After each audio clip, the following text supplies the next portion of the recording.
Hello guys and welcome. In today's video we're going to be talking about my three favorite frost staffs: the One Hand Frost, the Chillhowl, and the Great Frost. I want to do a full in-depth guide like I did with the bows about all of the frost staffs in the game, but for now we're going to start with these three. Now, why am I starting with these three? Well, because I play a lot of mists and these ones are my favorite weapons to take on the mists. And I would like to make this tutorial explaining how to use them, how to kite, and how to deal with different enemies. So with that said, let's get right into it. So let's begin with the basics. The One Hand Frost is probably my favorite to take on the mists. It is a fantastic kiting weapon and I'm going to explain why and give you some examples. But first let's look at the abilities. On your Q you can use either Frostbite or Frozen Surge. Frostbite you will normally take against enemies who are long range enemies like a fire staffs or bows or stuff like that, because the frost staff Q has a very long range and is definitely super beneficial. But not only that, the frost staff Q also has a little passive that increases all of your damage by 4% for 4 seconds and it stacks up to 3 times. So that is a 12% buff like damage. You can see it on the top left corner over here, and that you can stack up to 3 times. Boom, boom, boom. And now you have 12% extra damage. And it's definitely very good over like these long distance fights. Sorry, long range fights against the fires, the bows, and so on and so on. Now for your W, you want to take Blink. Most of the time, that's what you will stick with.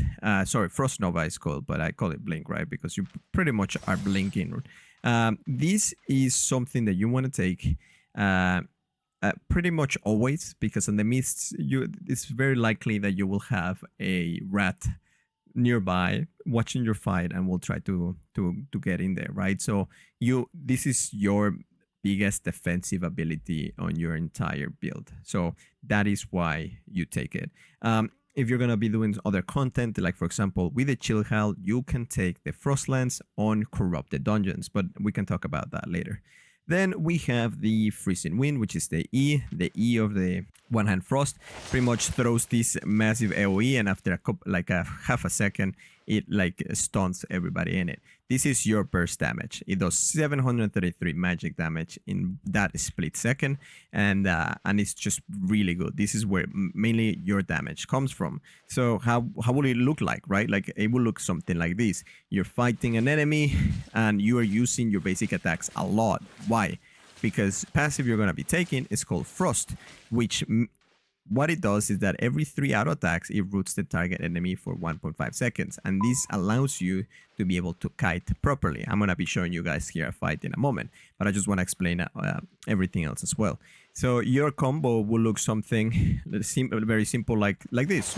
E, Q, obviously use the helmet and your basics, keep him in there and so on.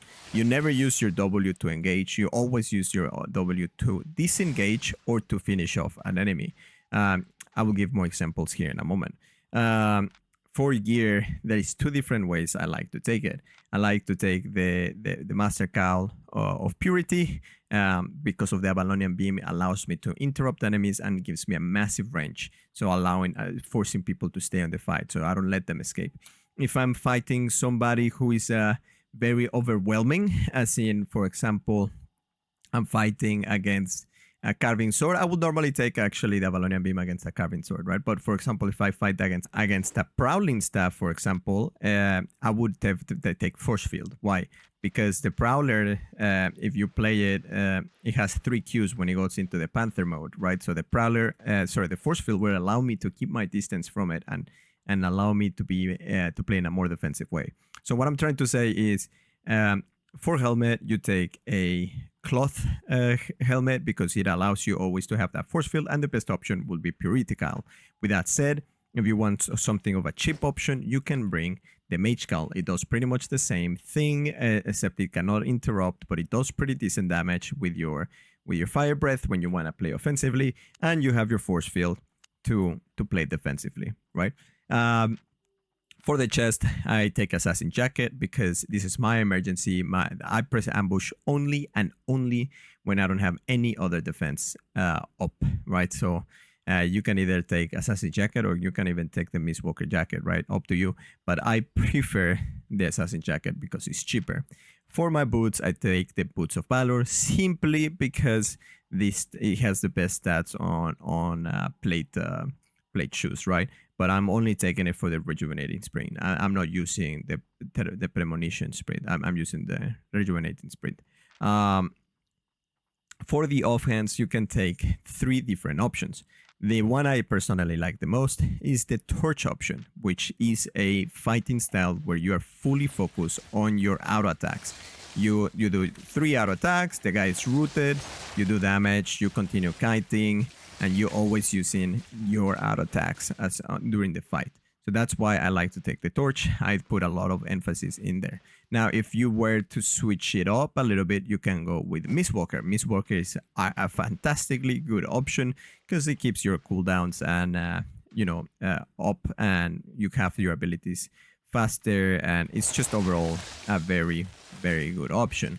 And as a third option, you have the Leering Cane. The Leering Cane, I like to take it when I go super Gucci. What I mean by this is that if I'm going to be using 7.2, 7.3, or 8.1, 8.2, and stuff like that, so if I want to spend a lot of money on my equipment, then I will go Leering Cane because it does matter. What I'm saying is, for example, if you take a high tier Leering Cane, the CC duration multipliers that you get are definitely worth it. So the impact in your fight would be worth it. But if you take it in a 6.1, like I have it right here or below, the impact in the CC duration of your E is not that great, therefore not worth it. So I prefer to stick around with the torch, right? So those are the options. And for capes, I like to take Undead Cape because I like to play in a survival way. I like to play defensively.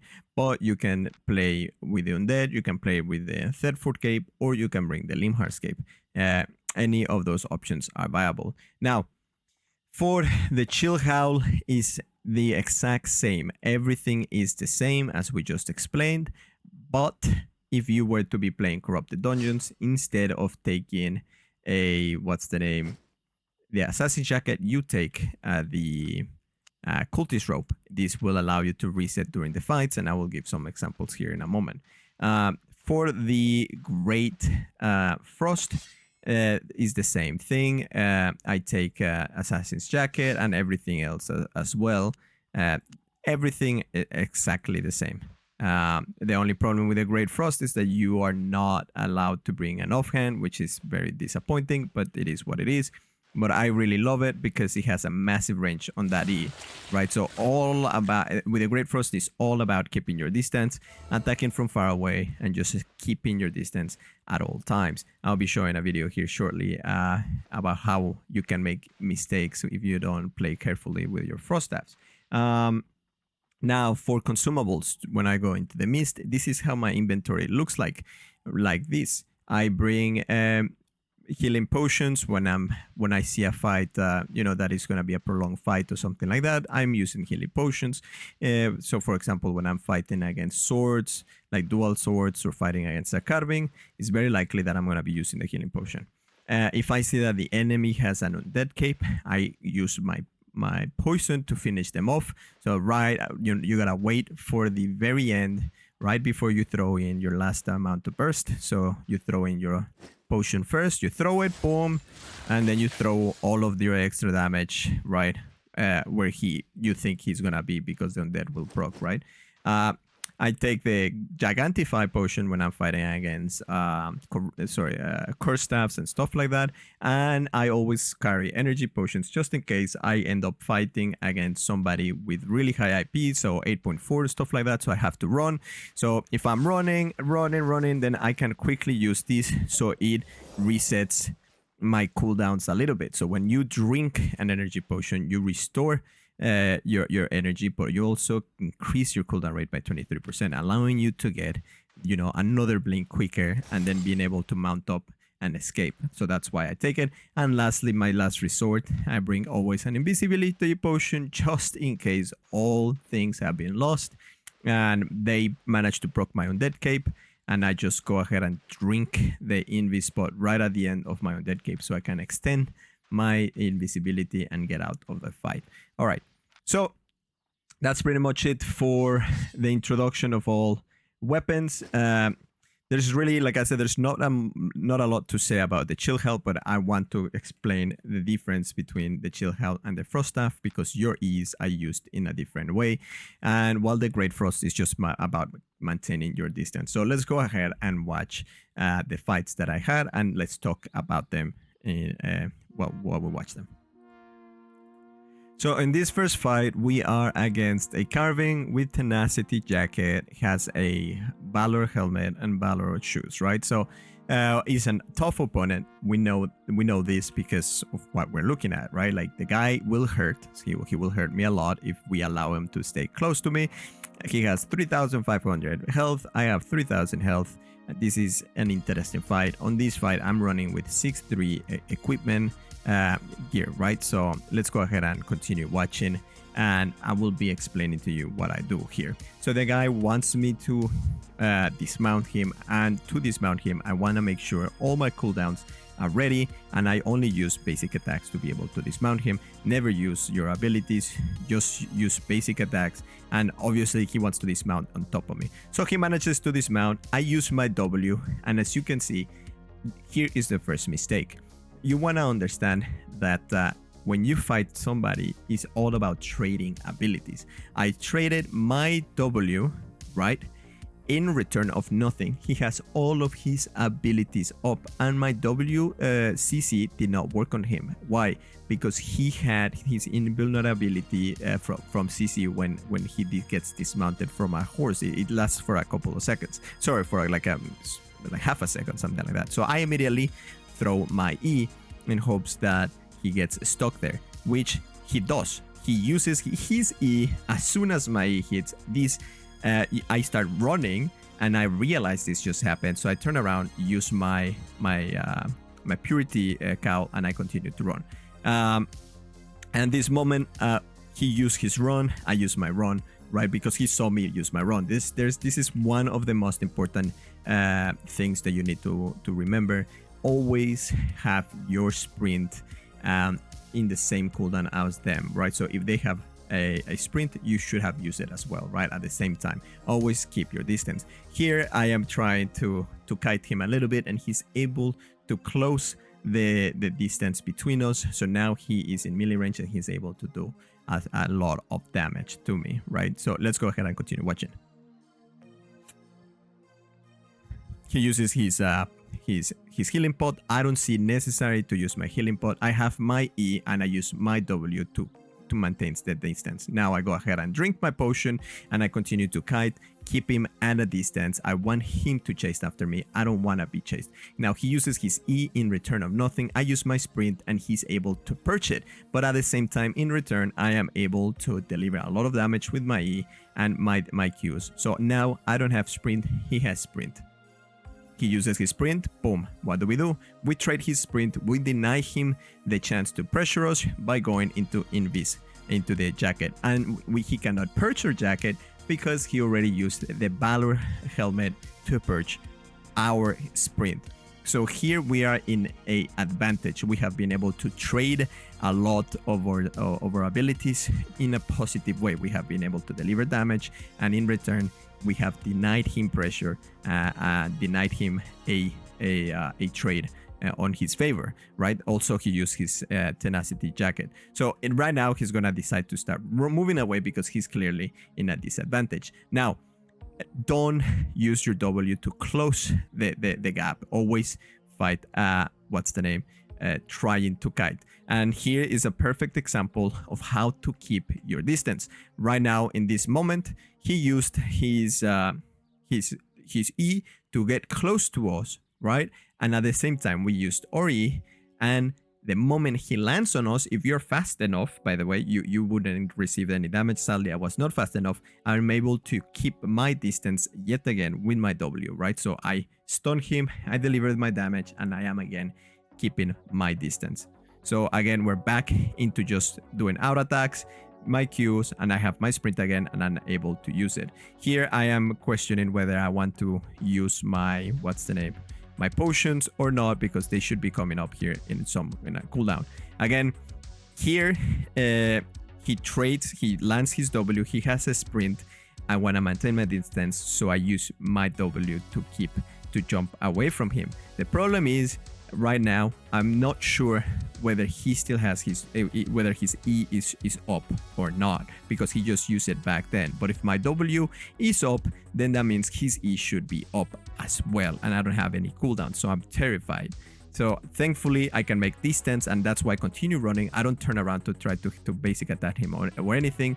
He's super low, and I realize that this is a good moment to use my potion. He understands this, my cooldowns are coming, and now here is a good opportunity for you to actually use your W to close in the gap and finish off an enemy. But remember, always use your W to get away from the enemy. Boom, we finish him off. This was a very, very, very, very good fight. It was super enjoyable, and well, as you saw, we had to almost play perfect, because if you make one mistake and you allow the enemy to be on top of it, as a Frost Staff user, you are going to lose and you're going to die. Now, after analyzing this fight, I'm gonna show you another fight using this time the Great Frost. And you're gonna see how I make the mistakes that in this fight I didn't do. And this fight I did a couple of mistakes that we already talked about, but you're gonna see them more clearly here in a moment. So in this fight, we're gonna be fighting against another carving. Oh, sorry, I couldn't show you exactly the carving there. We're fighting against a 4.4. 6'3", 5'3" carving, so he has really good stuff. We are in very similar outfits as well, and we're gonna go ahead and engage with him. Now we are on the Great Frost. We do not have CC, so the way we fight this is by keeping our distance, poking from far away. We are only poking from far away. We don't wanna like get too close like we just did right now. We got too close. He uses his Q to hit us. I use my W to make distance, and I immediately need to use my sprint to get out of there to make more distance. Here I'm being very, very, very greedy. So again, I make distance as much as I can and just continue to poke from very far away. He goes ahead, uses his sprint, hits me with his W, and this is already a mistake that you can see, right?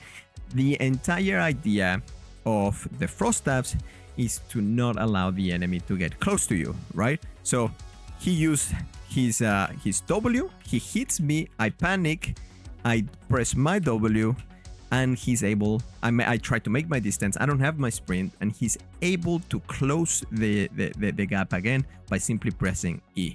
Right, so he presses E, he lands his E, and now I have to go immediately in this jacket, because if I don't, this guy is just gonna punish me so much. There is now a rat. Rat arrives, and thankfully the rat goes after him instead of me, that allowing me to use my potion, and I just continue to do damage. He uses his jacket. Like that pretty much gives us a massive advantage, because now he does not have a defensive. I go ahead and yet do another mistake. I use my W to close the gap again when I shouldn't, but at the same time we are in the lock because he used his E to move away from us, so we are okay, and he's running away to the rat, so we're good. And he's he's undead procs. The rat goes ahead and helps us finish him by using the helmet. So we go ahead and take the victory. Now, reality is I would have lost this fight if it weren't thanks to that rat. That rat allowed us to win. But let me show you exactly the same situation but there's no rat nearby and what the enemy is gonna do. In this fight, we're gonna fight yet again against another 4.4 carving sword. Tenacity. I mean, it seems that this build is very prominent in the mids nowadays. But you are gonna see just all the mistakes that we do very similar mistakes. We could have won the fight, but the moment you make one mistake and the enemy is able to capitalize on it, you're done so for. Now, I just want you guys to look this again. This was a perfect example of executing a perfect W. The guy gets hit, lands his W, goes for the E, and before it even hits me, I am able to blink and not receive any damage. You gotta remember that you can use your blink as an iframe. You can even avoid curse stabs, E's, like that one that is what's the name? Unreflectable, by just blinking while it's about to hit, right? So this is really, really powerful. So this is a perfect example of how to use your W in this fight. Yet again, another rack that arrives and it decides to help me instead of going after me, which is wonderful, right? So we go ahead and we start chasing him and allow them to just hit each other as much as they can. He uses his E to run away. Therefore, I use my blink to get close, right?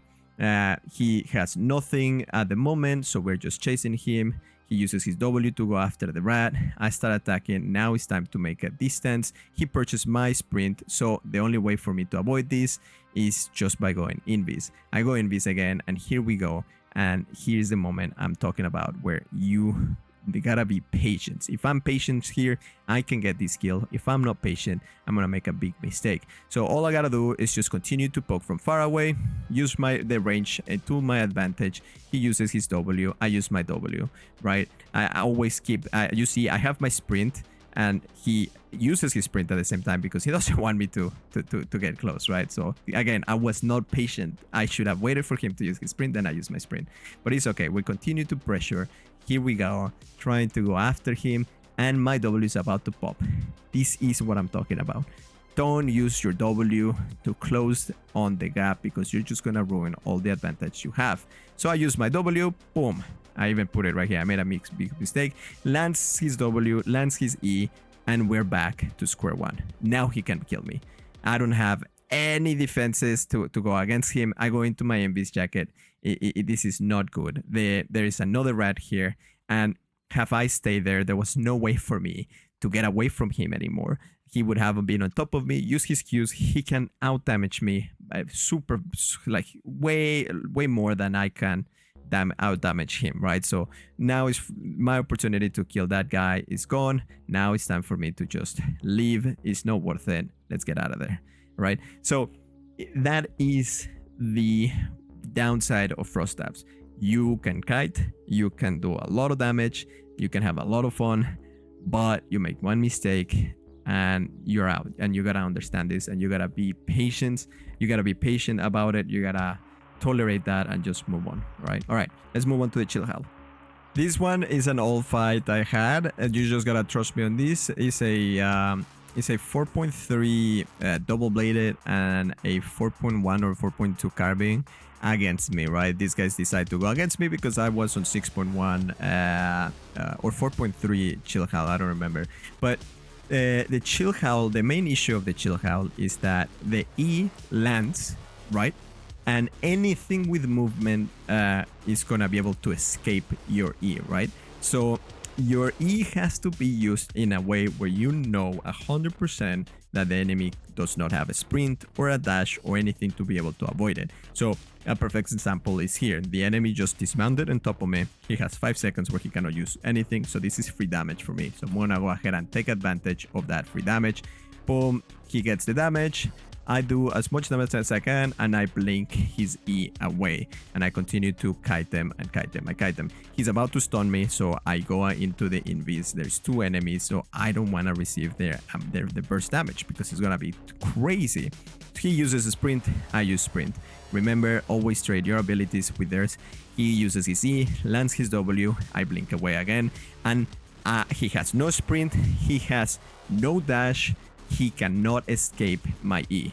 That's why I'm able to use my E here with no problem. That's like it checkmark all the conditions which I know my E will land no matter what. So I continue to run, and now this guy comes and dismounts on top of me yet again. He has 15 seconds where he cannot do anything, and I start just basic attack him again. You see he jumps on me again and I blink away again. Like, I'm constantly trying to keep my distance. He just used his mobility, and here I am trying to put the E again, and boom, the check marks were filled. The guy has no mobility, therefore I'm allowed to use my E's so he can get punished by it. The other enemy gets close to him, therefore he also receives damage, because the E of the Chillhowl, after he explodes, it does AoE damage around the explosion. I continue to kite, I go into invis again because they're on top of me, and I just wanna avoid trading as much as possible. And we continue to kite away, and we continue to use our W's and our mobilities to our advantage. Here I was desperate, and I thought, man, if I'm gonna die to these two guys, might as well just, you know, go all in. He just used his E against the wall, by the way, so he does not have the mobility, so he's no longer a threat. The other guy has 15 seconds yet again cooldown, so I make sure I abuse that by giving me free damage. I go ahead and as soon as the E pops, I use my Purity Cal and I continue to move. This guy just used his sprint, so I'm gonna overcharge and sprint as soon as that happens. So I keep my distance, right? So I have both of them very low. I've been able to trade properly because they keep on making mistakes. He's coming in again, and I use yet again my Invis jacket to avoid all the damage they're able to deliver, because if they're able to deliver the damage, I'm gonna be gone. Now, yes, you saw the blade, the double bladed use his E to, you know, to get gap close to me and attack me, and at the same time he used his W to try to stun me, and the sprint, all of that in one go. Therefore, he has no possible way to be able to escape my E, and that's why I'm able to do it yet again.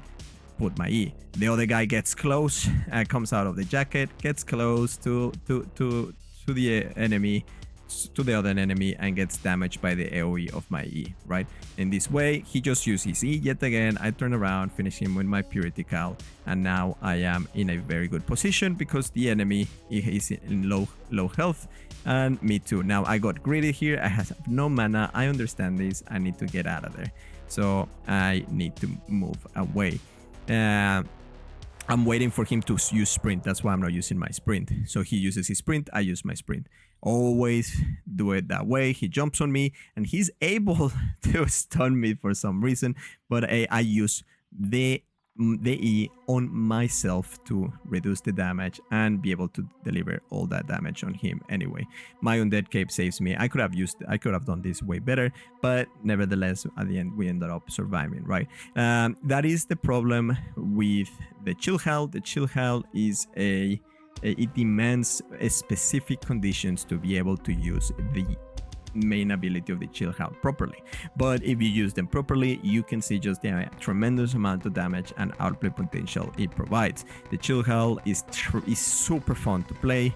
I super enjoy it, and normally because of how dependent it is from the E and its conditions, I like to play with the mist color instead of the torch.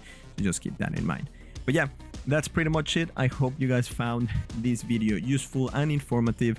I am Tote Torres. It's been a pleasure talking with you guys. Also know that I have a guild on Albion Online in the EU server. So if you're looking for a nice place to learn, grow, and make and do all sorts of content, make sure to, you know, join my Discord and apply to my guild. So yeah, thank you so much for watching. It's been a pleasure. See you next time, and let me know in the comment section below which are the next weapons you would like me to cover. I will be more than happy to do another video guide like this one. All right, take care, bye.